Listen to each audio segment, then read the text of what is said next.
A very good and glorious morning to all my dear students. Today we are going to discuss our 17th chapter, Human Environment, Settlement, Transport and Communication. In this chapter I have already told you about the rural settlement. Now we are going to discuss about the urban settlement. These are associated with non-agricultural activity such as industrial, trade and services. Very less open space are available in these settlement. Urban settlement जो होता है ये इसमें सारी ज़्यादातर जो होती है वो नॉन एग्रीकल्चर एक्टिविटीज़ आती है। अब नॉन एग्रीकल्चरल एक्टिविटीज़ क्या होती हैं, जिसमें आपके इंडस्ट्रियल एरिया आया, कारखाने आए, व्यापार आया, साथ ही साथ जो सेवाएं प्रदान करने से रिलेटेड जो वर्क हैं वो सभी आए, तो इन सभी को हम अर्बन सेटलमेंट के अंतर्गत मानते हैं। और कहीं ना कहीं चाहे इंडस्ट्रियल एरिया हो आपका, चाहे ट्रेड एरिया हो या फिर आपका सर्विस सेंटर ही क्यों ना हो, ये सभी एक दूसरे से किसी न किसी तरीके से जुड़ाव ज़रूर यहाँ पर महसूस करते हैं।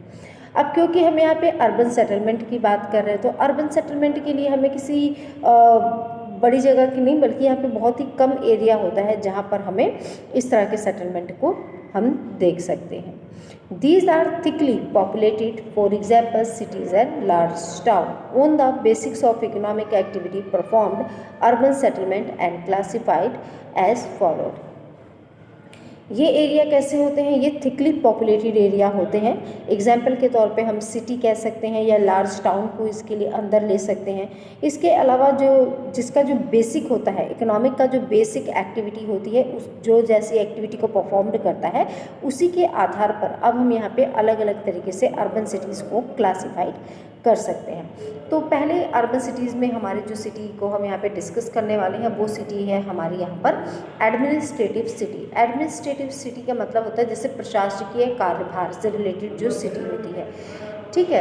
ये वो शहर होते हैं जो अपने मतलब कि राज्य की बोला जाए तो राजधानी हो सकते हैं, अपने देश की राजधानी हो सकते हैं या राज्य की राजधानी हो सकती हैं, जहाँ से क्या होता है राज्य के पूरे कार्यभार का संचालन होता है या देश के पूरे कार्यभार का संचालन होता है।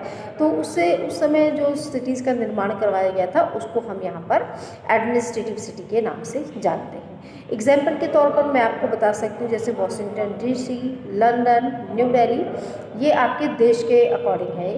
और अब मैं राज्य के अकॉर्डिंग भी एक आधा सिटीज़ के आप जो शहर हैं उनके नाम मैं बता देती हूँ जो कि उनके राज्यों के कार्यभार के संचालन के लिए बनाए गए थे। जैसे कि आपकी न्यू दिल्ली हो गया या फिर आप जैसे कि आपका लखनऊ हो गया, चंडीगढ़ हो गया, तो ये कुछ इस महाराष्ट्र हो गया, तो ये कुछ ऐसे राज्य के स्तर के ऊपर जो है एडमिनिस्ट्रेटिव सिटीज़ थी जिनका बसाया गया था, ठीक है। देन इसके अलावा जो सेकंड हम पढ़ने वाले हैं वो आता है आपका मार्केट सिटी। मार्केट सिटी का मतलब यहाँ पे ये हुआ बेटा कि जहाँ पर पूर्व में पहले कभी कोई मार्केट वगैरह वहाँ पे व्यवस्थित की गई हो या फिर वहाँ पे पहले कभी कोई मार्केट रह चुकी हो, तो उसके बेसिस के आधार पर जो आसपास जो जो लोग आकर के बसना शुरू हुए, तो उन जैसे बसे हुए शहरों को यहाँ पे मार्केट सिटी के तौर पर जाना जाता है। तो इसको थोड़ा हम देखते हैं। और इसमें होता क्या है कि लोग क्या करते हैं, लोकल जो चीज़ें होती हैं उनका आपस में एक्सचेंज करते हैं, बेचते हैं, खरीदते हैं, इस तरह से उसको करते हैं। देन बहुत सारी जो सिटीज़ होती हैं जैसे वो हमेशा नेविगेबल वाटरवेज होते हैं। जैसे कि एशियन टाइम्स में क्या था, जो ट्रेडिंग रूट थे, आप लोगों ने सिल्क रूट के बारे में पढ़ा होगा ना, जहाँ से इंडिया और चाइना के बीच से होते हुए जो आगे तरफ जो सिल्क रूट जाता है, तो उसी तरीके से कुछ जो ट्रेडिंग रूट्स थे वहाँ पे और उसके आसपास जो किनारे पे जो कुछ शहर बसे हैं, तो उनको हम वहाँ पर मार्केट सिटी के नाम से जानते हैं। एग्जाम्पल के तौर पे वेनिस, मुंबई, कोलकाता, ये सभी कैसे समुद्री तट के ऊपर बसे हुए ये शहर है जिसको हम यहाँ पर इसके अंतर्गत रख सकते हैं। थर्ड इसमें आता है आपका इंडस्ट्रियल सिटी। अब जैसे कि आप इसके नाम से ही पता चल रहा है इंडस्ट्रियल सिटी, दैट मीन्स कि जहाँ पर कारखाने वगैरह बहुत ज़्यादा होंगे, जहाँ पे प्रोडक्शन काफ़ी अधिक मात्रा में किया जाता होगा, मैन्युफैक्चरिंग जो है अलग अलग जो गुड्स हैं, प्रोडक्ट गुड्स हैं, उनका बहुत ज़्यादा मात्रा में होता होगा, ठीक है। तो उसके आसपास जैसे जो फैक्ट्रियों का आप लोगों को जब मैंने एक चैप्टर पढ़ाया था और मैंने बताया था कि जो फैक्ट्रियाँ थी उनको पहले एक अलग एरियाज़ में जो थे बसाया जाता था और जो लोग वहाँ पर वर्क करने जाते थे अपने गाँव से उन फैक्ट्रियों में जाके वर्क करते होते थे, अगेन अपने गांव जाते थे वापस, उनको काफ़ी टाइम लगता था। तो उन लोगों ने क्या किया, अपने आप को फैक्ट्रियों के आसपास ही बसा लिया था। तो इस तरह से जो मेन जो सेंटर वहाँ पे क्या माना गया, फैक्ट्री को माना गया, जहाँ पे प्रोडक्शन किया जाता है। बट वहाँ के जो लोग थे, आने जाने की समस्याओं से बचने के लिए जो उसके आसपास में उन्होंने बसे, और बाद में ये वहाँ पे क्या हुए, उनको यहाँ पे इंडस्ट्रियल सिटी के नाम से उस शहर को जाना जाने लगा। अब एग्जाम्पल के तौर पे जैसे कि आपका जमशेदपुर हो गया, अहमदाबाद हो गया, धनबाद हो गया, ठीक है, पीटर्सबर्ग हो गया, तो ये आपके एग्जाम्पल हैं इसके इंडस्ट्रियल सिटीज़ के। फोर्थ इसमें आता है बेटा, वो है आपका कल्चरल सिटी और रिचुअल सिटी। ये वो शहर होते हैं जो अपने कल्चर के लिए ज़्यादा जाने जाते हैं, जहाँ पर रिलीजियस चीज़ें, रिलीजियस कल्चर और एजुकेशन के लिए काफ़ी हद तक इम्पोर्टेंस रखते हैं, ठीक है। तो जैसे कि हम यहाँ पे बता सकते हैं एग्जाम्पल के तौर पे अयोध्या हो गया, इलाहाबाद हो गया, मक्का हो गया, ऑक्सफोर्ड हो गया। तो ये कुछ ऐसे शहर हैं जो अपने कल्चरल, रिलीजियस और एजुकेशन की वजह से बहुत ही ज़्यादा महत्वपूर्ण हुए, और जिसकी वजह से इन शहरों को कल्चरल सिटी या रिचुअल सिटी के नाम से भी जाना जाता है। फिफ्थ इसमें आता है आपका डिफेंस सिटी। डिफेंस सिटी जैसे कि आप इसमें कह सकते हैं कि जहाँ से वो सेंटर होंगे आपके मिलिट्री एक्टिविटी के लिए, जिस शहरों के अंदर मिलिट्री एक्टिविटीज़ बहुत ज़्यादा होती है, वहाँ पे स्कूल्स वगैरह भी खोले जा सकते हैं, ठीक है, ट्रेनिंग सेंटर खोले गए हैं मिलिट्री के।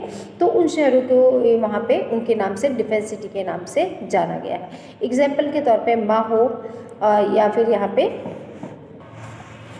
नेक्स्ट जो सिटीज़ इसमें आती हैं बेटा, वो आता है आपका रिजोर्ट टाउन। रिजोर्ट टाउन जैसे इसके नाम से पता चल रहा है, हिल स्टेशन वगैरह जहाँ पे होते हों, जो कि टूरिस्ट एक्टिविटी के लिए बहुत ही ज़्यादा जाने जाने वाले जो शहर होते हैं, तो उनको हम यहाँ पे रिजोर्ट टाउन के नाम से जानते हैं। एग्जाम्पल के तौर पे अगर मैं आपको बताऊँ तो एग्जाम्पल है यहाँ पे आपका कोवलम हो गया, दार्जिलिंग हो गया, शिमला हो गया, तो उसको आप वहाँ पे रिजोर्ट टाउन के नाम से भी जाने जाते हैं। सेवन्थ इसमें जो आता है वो आता है जंक्शन टाउन्स। ये क्या होते हैं, ये वो होते हैं जो cross road of the major roads और द रेलवेज होते हैं। मतलब कि ये या तो क्रॉस रोड हो जहाँ पे मेजर मेन रोड जाती हो, या फिर जो रेलवेज हो, ये उसके आसपास में जो शहर होते हैं, जो बसें होते हैं, उसको हम वहाँ पे जंक्शन टाउन के नाम से जानते हैं। एग्जाम्पल के तौर पे मास्को हो गया, शिकागो हो गया, या फिर न्यू दिल्ली हो गया, एक्सेट्रा, ये इसके कुछ एग्जाम्पल्स हैं जिनको हम यहाँ पे जंक्शन टाउन के नाम से भी जानते हैं। अब आपको मैंने रूरल भी बता दिया क्या है, अर्बन सेटलमेंट भी बता दिया क्या है। तो अब जबकि हमने दोनों पढ़ लिया, तो हम इन दोनों के बीच में एक यहाँ पे रिलेशनशिप भी जानेंगे कि ये किस तरह से एक दूसरे से यहाँ पे काफ़ी हद तक